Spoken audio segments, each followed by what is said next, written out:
Hi guys, and welcome back to my channel. So for today's video, I am going to be rating the highest and the lowest rated books on my TBR. I don't know if you can see, but this shelf right down here is all of my physical TBR. And one of my goals this year was to get through more of my physical TBR and not let it get out of control. So I thought for today's video, we would read 2 books off of my physical TBR, and I would read the highest rated one on Goodreads and the lowest rated one on Goodreads. So I already went through all of the ratings for all the books that have my physical TBR, and I figured out the highest and the lowest rated. For the lowest rated, we have Go Set a Watchman by Harper Lee. This is kind of, I don't even know if it's a sequel, but it is the second book. Whoa, I almost dropped it. It is the second book after To Kill a Mockingbird, which I read in high school, and I actually did really enjoy it. I don't remember when I picked this book up. Clearly I picked it up at a Half Price Books, but I was like, you know, I enjoyed that book, and it's obviously a classic, so I was like, I want to read the second one. It's pretty short, so I was like, I picked it up and then just have not read it. It's been on my TBR for quite some time.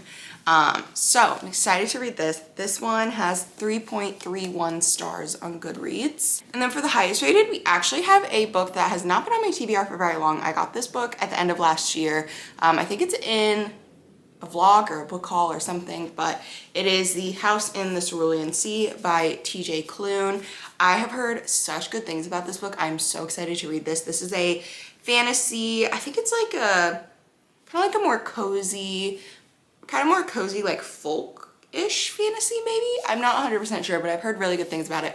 Also, the cover of this book is just absolutely stunning. Like, I'm so excited to get into this. So, oh, and this one has 4.41 stars on Goodreads. I don't know if I said that. So I think I'm gonna start by reading the lowest rated. So we're gonna read Go Set a Watchman. I'm gonna start this today. I'm really intrigued to see what this is like because this is supposed to be from Scout's point of view, but as she's older. And then I've heard, I was doing some research about it because I wasn't really sure like if this is actually a sequel. I guess this is the original book that Harper Lee wrote, and then got denied by publishers, and so then she wrote To Kill a Mockingbird. Technically the book she wrote before To Kill a Mockingbird, but it came out after. It's about Scout when she's older, so I decided to get into this book and see what it's about. I'll keep you guys updated.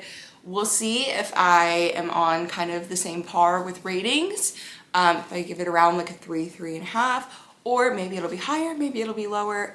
Who knows? That is just the average Goodread rating, so I'm excited to get into this. I'm gonna start it today, and I'll keep you guys updated.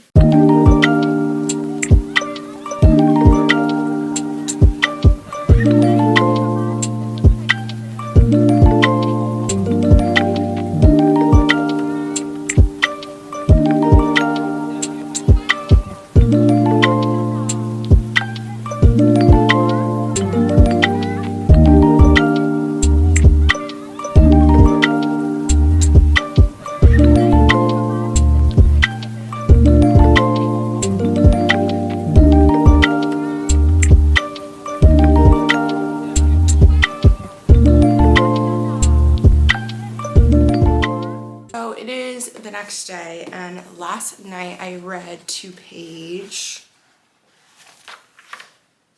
125, and I'm gonna be honest, I'm not loving it. I'm finding myself getting kind of bored. I feel like there's not a lot going on, to be completely honest. I feel like it's just been a lot of backstory, so I just don't love the writing style, but there was something that happened right at the end of when I started reading last night that I feel like is starting to pick it up, and I feel like that's gonna be like the main plot point. So I'm excited to get into that part. I just feel like it took us a long time to get there.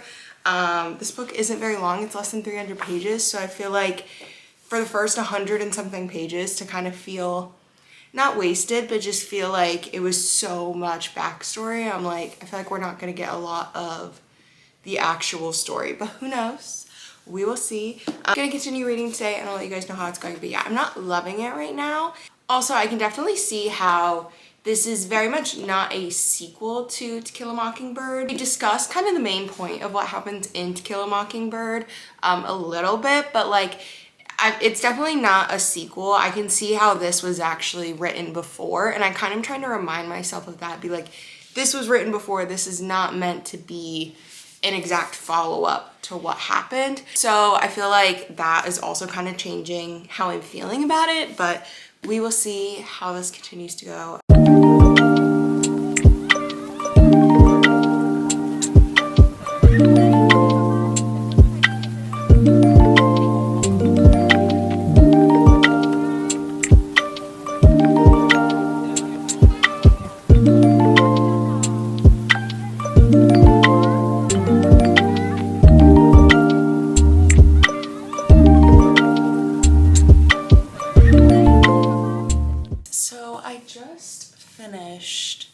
Go Set a Watchman, and I hated it. I'm sorry, I tried to be positive. I was really trying to give this book the benefit of the doubt, and I absolutely hated it. So, like pretty much everyone, I read To Kill a Mockingbird when I was in high school, and I enjoyed it at the time. And for me, I did not like reading in high school, so the fact that I liked a book was like shocking, but I actually liked it.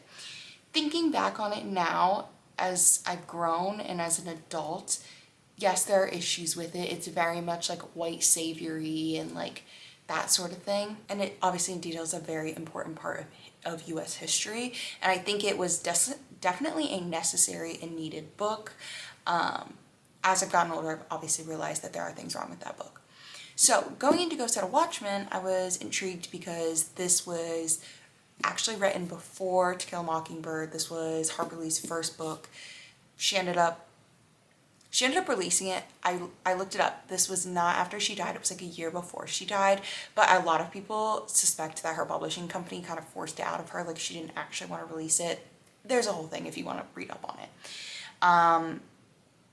I found a really good review on Goodreads. It was by somebody named Chance. It's like the #1 review that pops up when you look at this book. And he does include spoilers, so I won't say any of that, but I feel like there's some really great things that he says in this review that I like couldn't articulate myself, but then I read his review and I was like, no, that's exactly how I feel. Yeah, he's like, the plot is basically non-existent, which is so true. There's hardly any plot to this. It's kind of just like randomly rumbling through. Scout comes back home to Alabama. She's been living in New York, and there's weird flashbacks to like her childhood, and then it jumps between third and first person point of view, which is very confusing. And then another thing that this person notes, and is I think really like a key part of this, is if you had read this book without reading To Kill a Mockingbird, I think you would be wildly confused because the characters don't get any depth. Like you don't get a backstory on any of the characters. A little bit on Scout, but like her dad, Atticus, you do not get any backstory on. And you basically are given very little information about him, and you're just supposed to kind of accept it as fact. And I feel like I went into this understanding his character because I've read To Kill a Mockingbird, but the fact that this was her first book and like this was set to come out before that is like, or this is what she wrote before To Kill a Mockingbird, I'm like, this would have been so confusing. Also, I was hoping the message was going to be better. It was not. It was terrible. There really wasn't a positive message to this, which I don't know what I was expecting, but I feel like this book could have literally been shortened into about 50 pages, honestly. There was so much filler, so much unnecessary detail added in that I just did not enjoy at all. So I gave this book 1 star. Yeah, that's my review on it. So do I agree with the low rating on Goodreads? I do. I didn't enjoy this book. I'm sorry. And if you do enjoy it, that's great. I personally was just waiting for it to be over. So we are now going, it's 9:40 at night, so I'm not going to start another book tonight, but I'm going to start the highest rated book tomorrow, and that is The House in the Cerulean Sea by TJ Klune.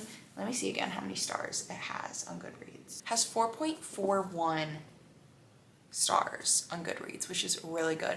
I heard such great things about this book. I'm so excited to get into this, so I'm going to start this tomorrow. I will let you guys know how it goes, but I'm so excited to get into this.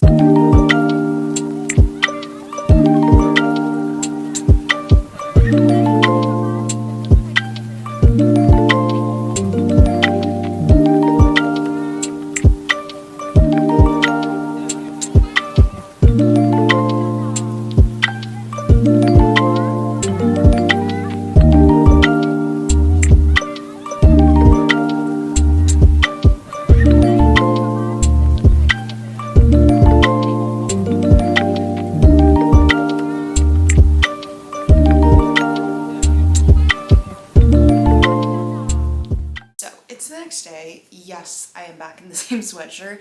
Every day when I come home from work, I immediately throw on a sweatshirt.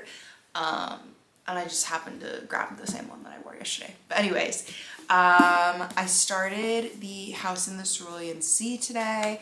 I am currently on page 49. Just about to start chapter 4. Basically, all that's going on right now is kind of like what's on the back of the book. Like, I'm just getting the intro. So this is about Linus, and he's a caseworker in the department in charge of magical youth. Kind of lives like a quiet life. He lives by himself. One day he gets called up by the extremely upper management, and they basically tell him they need him to go to this orphanage.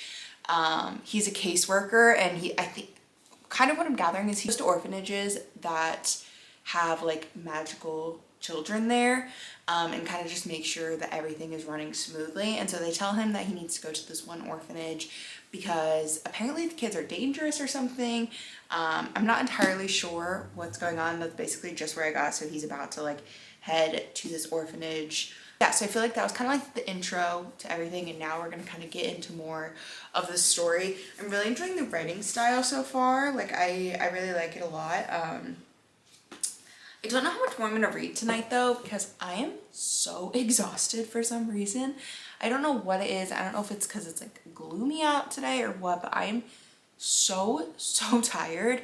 And I was literally reading earlier and I was like starting to fall asleep while I was reading, and not because the book is bad, but just truly because I was so tired. So I made myself some tea and I'm gonna read for a little bit longer, but it's 9 o'clock, so I don't know how much longer I'm gonna read for. Probably gonna get to bed early tonight, but I'm enjoying it so far. So I realized I never updated you guys yesterday on where I'm at with reading. It is currently Friday morning and I started this book on Wednesday. I got to page 110 last night. The last part I was at, Linus was told that he needs to go to this orphanage that is supposedly really dangerous and like check up on the kids.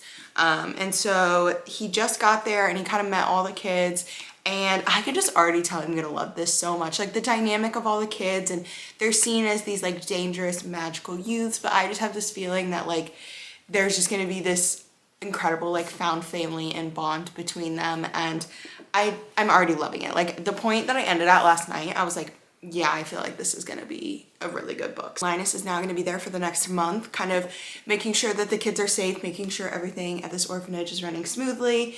I'm gonna try and read quite a bit tonight if I can. And then I'll obviously keep you guys updated, but I just realized I never updated you yesterday, so I want to give you a little bit of an update now. But yeah, that's kind of where I'm at. It's Friday. I'm not doing anything tonight, but tomorrow is the day before St. Patrick's Day. So in Chicago, it's like a big going out day. So me and my friends are gonna like go to the bars during the day and stuff. So I probably won't have much time to read on Saturday. So I'm gonna try and get quite a bit of reading done tonight if I can. But yeah, I'll keep you guys updated and let you know how it's going. So I'm gonna be honest, I have not updated you in a few days. It is Monday now, and I did not read a single page over the weekend, which is very unlike me. Weekends are usually when I read the most, but Saturday was the day before St. Patrick's Day. So me and my friends went out for St. Patrick's Day. We were out like all day, so I did not read all. And then Sunday, kind of just laid around. Like I wasn't really in the mood to read, and not because this book is bad. Like I'm loving this book so much.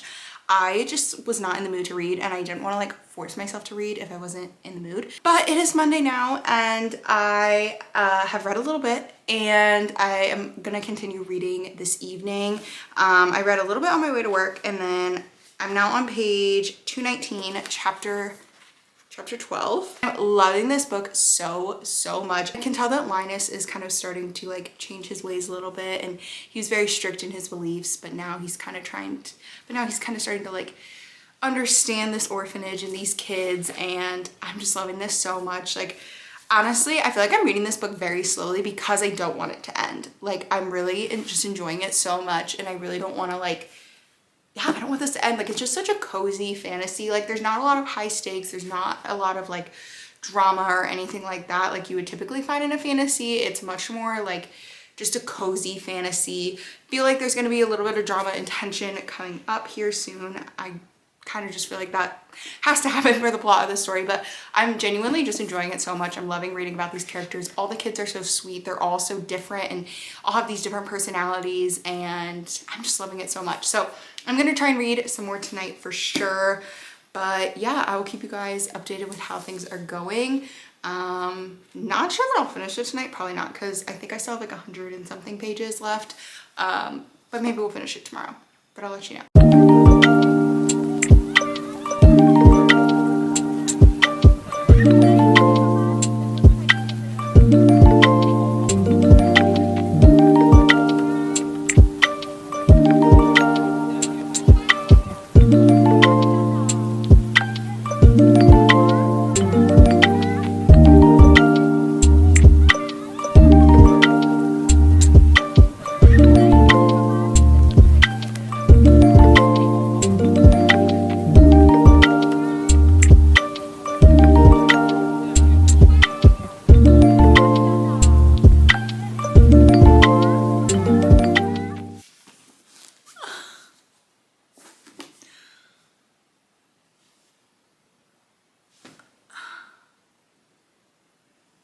I have tears in my eyes.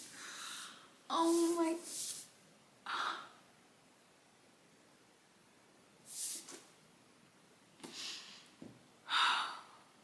I love this book so much. Okay, it's kind of late. Actually, it's not even that late. It's like 9 o'clock, but I feel like I want a minute to like collect my thoughts. So I'm gonna update you guys in the morning with like my final thoughts on this book. But wow, I loved it. I loved it so much. Hi guys, so last night you saw I finished The House in the Cerulean Sea and I loved this book so much. I think I would give it 4.5 stars. So that's pretty much right on par with the Goodreads rating of, I think it's like 4.4 or something. I loved this book so much. It was just so sweet and cozy and like, it wasn't super high stakes or anything, but I just loved it. And like, I feel like I read it kind of slow. It took me like a whole week to read it, which usually I get through books in like a couple days, but this one I just like, I don't know, I wanted to like slow down and really connect with the characters. Each character was so well developed, especially each of the kids. They each have their own story and their background, and it was just really sweet and I just loved it so much. There was also a little bit of a romance that I wasn't really expecting, and just the found family in this is like incredible, and found family is like one of my absolute favorite tropes in any book. So I just loved this so much. I highly recommend reading this. If you're not a huge fantasy person, I feel like this is a good book because it's not super high stakes. There's not like a crazy amount of politics or anything to understand, but it still has those fantastical, magical elements. So I loved this book so much. So we had two drastically different books back to back, which kind of works out with the theme of this video, highest and lowest rated. I feel like they fit that pretty well. So yeah, thank you guys so much for watching this video. I had a lot of fun with this. So if you want me to do another video like this, definitely let me know. Thank you guys so much for watching. Don't forget to subscribe, check out all my social medias down below, and I'll see you in my next video. Bye.